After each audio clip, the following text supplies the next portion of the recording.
Secure your bike with wheel chocks, either the front or the rear. Then slide wooden blocks underneath the engine, making it a tight fit. Leave room for a floor jack so you can raise the engine a little bit. This is important because you'll be removing part of the frame and the bike could collapse otherwise. Next, remove the seat by lifting up the front part first and then sliding it backwards and upward. The next step is to remove the 4 bolts that are at the rear of the gas tank.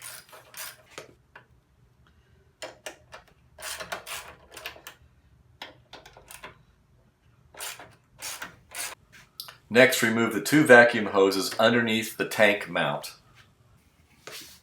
Now you can raise the rear portion of the tank a little bit and place a wooden block under it to hold it up. The next step is you're going to remove the fuel line. It requires pushing 2 buttons in from opposite sides. My fingers are too fat, so I use screwdrivers to push on it as I pull it out. A little bit of gas will leak, but just a few drops, you can catch it with a rag.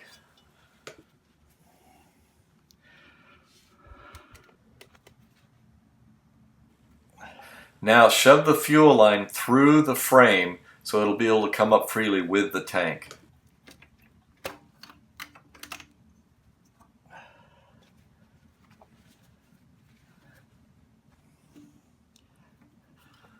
Now reach up under the tank and remove the electrical connection to the fuel pump by pressing 1 tab. The tank is now ready to be removed. Straighten out your handlebars so you don't scratch it and pull it up and backwards carefully. And then place it somewhere where it'll be safe. Now you can see the stock airbox and filter.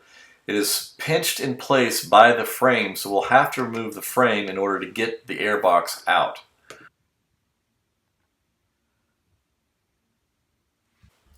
There are 2 horizontal bars on the top of the bike with 5 bolts holding them in place. They have to be removed so that you can get to the airbox. First, remove the bar on one side only. These 2 horizontal bars are part of the frame of the bike. That's why it's important to have the wooden block underneath, because when you remove them, you want to prevent the bike from scissoring shut and pinching things, causing damage. Remove the horizontal bar on one side and lay it down slightly out of the way. Then proceed to removing the bar on the other side.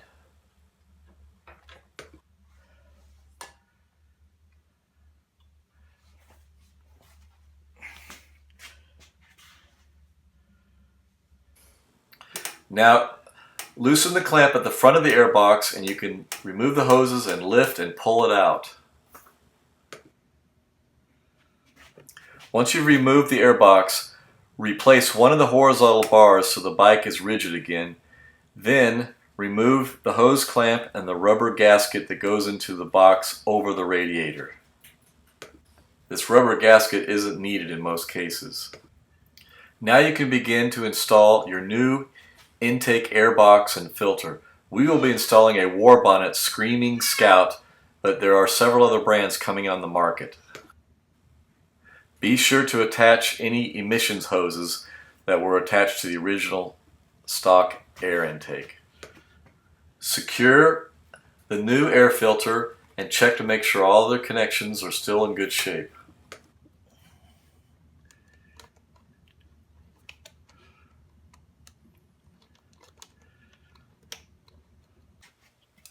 Now it's time to replace the other horizontal frame bar. Put it in place and put the bolts and nuts on. Be sure to torque it back to its original tightness. You might even want to use some Loctite. The bike may have torqued a little bit, so you might have to use the jack to raise it up and down to get the bolt holes to line up.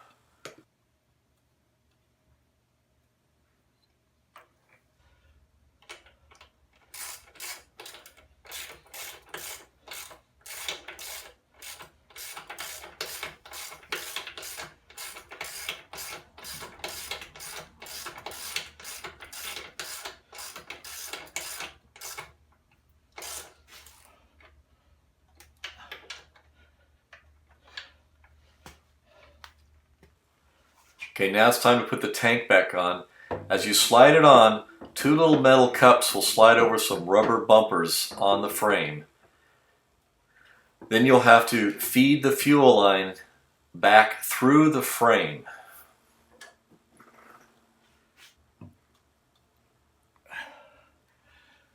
It's kind of tight, but by moving hoses around a little bit, you can push the fuel line back through to where you can plug it into the engine fuel intake.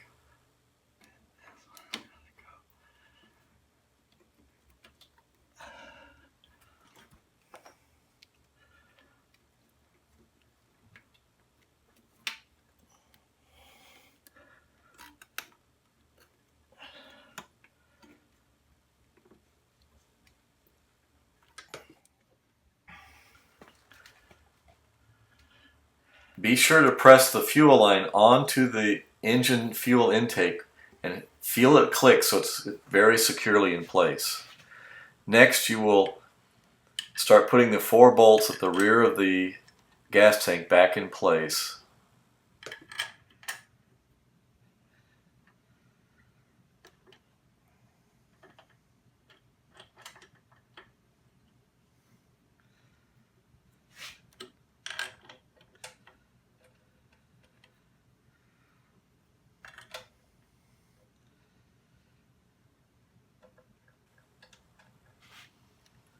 Now, put the 2 vacuum hoses back onto their connectors underneath the tank mount. Sometimes you have to tug out a little bit to get a hold on them.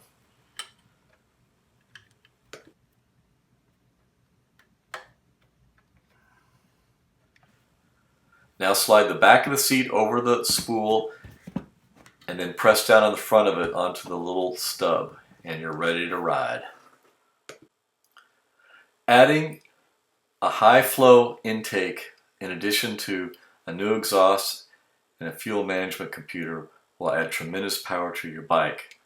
Any brand you buy is going to be great, but we hope you'll check ours out at indianaftermarket.com. Thank you.